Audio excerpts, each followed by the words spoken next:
What is up, YouTube? DexFish9 here to bring you guys another deck profile here on the new series I started up called Non-Meta Dueling. Now, in the last one, I did say it was anti-meta dueling. Now, I do want to make a quick correction about that. It is non-meta dueling, not anti-meta dueling. Anti-meta dueling is when you're using decks that go against the meta, like Hat or stuff like that. Non-meta dueling is when you use decks that have nothing to do with the meta, but at the same time don't go against it. Like, say, the Elemental Heroes I showed off last time, or this deck I'm showing off right now. This deck is my Slifer the Sky Dragon deck. So it's a basic Slifer deck to do your best to get Slifer onto the field. Now, it can be really hard to get God cards out based on how it is with monsters nowadays. It's hard to get monsters out there to stay on there with decks. It's very hard to do that nowadays. So what I do, I have 2 Labyrinth Walls, 2 Millennium Golems, 2 Millennium Shields.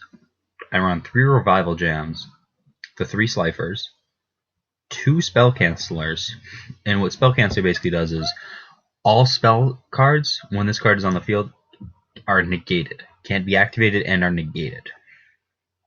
Revival Jam is when he's destroyed, I can pay 1,000 life points and special summon in defense at the end of the turn. Now, you're wondering, if you have just 3 monsters you can summon without sacrificing, how do you bring out these more powerful monsters? Simple, I use Cost Down. Cost Down allows me to reduce all my monsters' levels in my hand by 2. So I can normal summon Millennium Shield, any of these monsters, Golem, Canceller, Wall, Shield, any of that, for that turn. Also, I have infinite cards. I run 3 infinite cards, which allows both sides to have an infinite number of cards, which means that the limit of 7 is no more, which means you can have as long as infinite cards is on the field and you keep drawing and you have a Slifer, Slifer can have as many attack points as your deck has.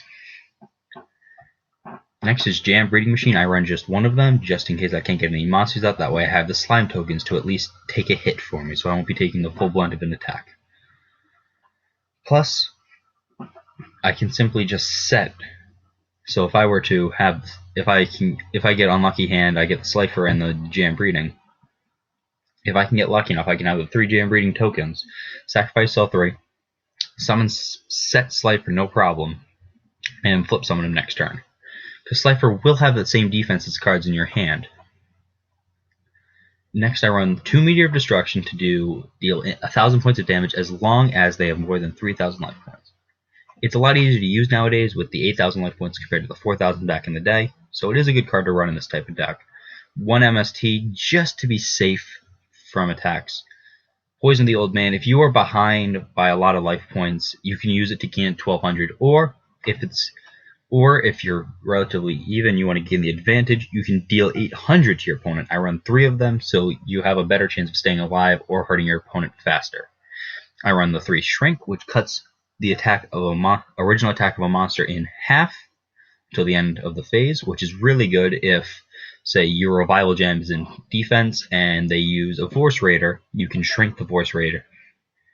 Or you have Revival Jam faced upon an attack, they have Voice Raider, they attack it with their Voice Raider, shrink that Voice Raider to 900, your Revival Gem destroys it. Comes in handy a lot. Next we have Soul Exchange.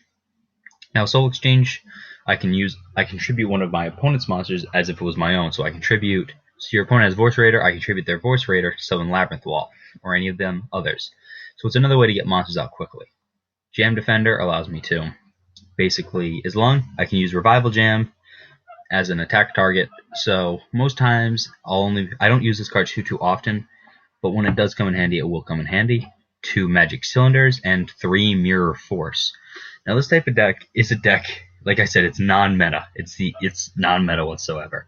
I have a lot of fun using it because you don't see the Egyptian gods that often when it comes to Yu-Gi-Oh, because they're just so hard to get out. You require 3 sacrifices to bring out all that stuff, and just with Slifer especially, it relies on having a lot of cards. And for most decks, the most cards that you can have in a hand is 7, and then you have to discard 1 at the end of the turn. That's why infinite cards is so handy.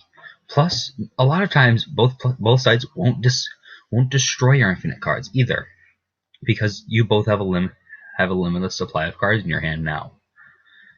Plus, you can do some easy damage. This is not a deck you can OTK with whatsoever. Because of the Meteor Destruction, Poison of the Old Man, you can't really OTK. Plus, you gotta try. It's really hard to get 8 cards in your hand and have the way to bring out the Slifer without doing any damage to your opponent. Getting the right draws is really hard to do. So it can be done, it's just very hard to do. So this has been my deck profile of non-meta dueling with Slifer the Sky Dragon. I've been Dr. Fish King 9, and I hope to see you guys next time. Let me know in the comment section below what type of archetype deck you would like to see a non-meta version of in the comment section below. I've been Dr. Fish King 9. I'll see you guys next time. Goodbye.